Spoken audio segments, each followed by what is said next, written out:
Okay. First observable sign of irreversible cell injury in cardiac cell contraction bands in cytoplasm. First observable sign of cell injury in cardiac cell is contraction bands in cytoplasm. We will find contraction bands in cytoplasm if there is irreversible cell injury in cardiac cell. Also remember, first observable sign of irreversible cell injury in cardiac cell is contraction bands in cytoplasm. Signs of reversible cell injury: cellular swelling, endoplasmic reticulum swelling, myelin figures. While signs of irreversible injury are the karyolysis, the breakdown of the nucleus, karyorexis, pycnosis, necrosis, apoptosis, autophagy of the cell.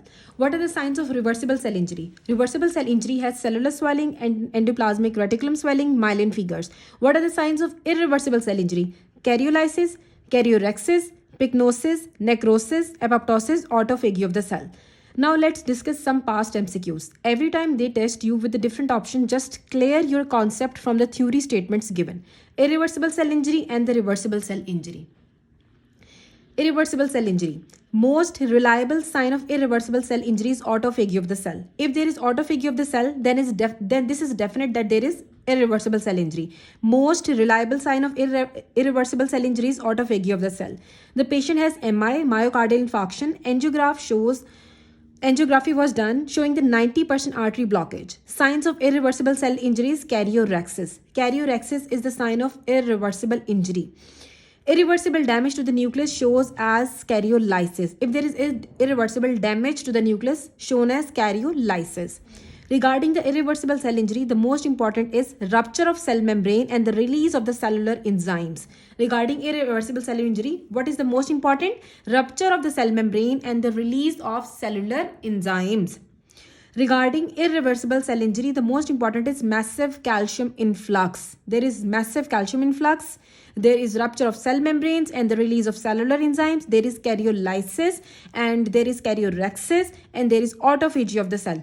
The central factor in the pathogenesis of the irreversible cell injury is membrane damage. The central factor in the pathogenesis of irreversible cell injury is membrane damage.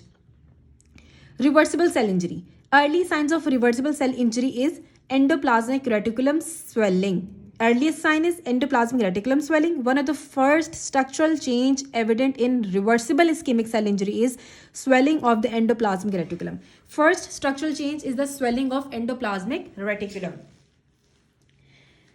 Characteristic of reversible cell injury: cellular swelling. Characteristic of reversible cell injury is cellular swelling. The first sign is the endoplasmic reticulum swelling. First structural change is evident in reversible ischemic cell injury is the swelling of endoplasmic reticulum. Cell swelling in hypoxic cell injury is due to the entry of the extracellular water.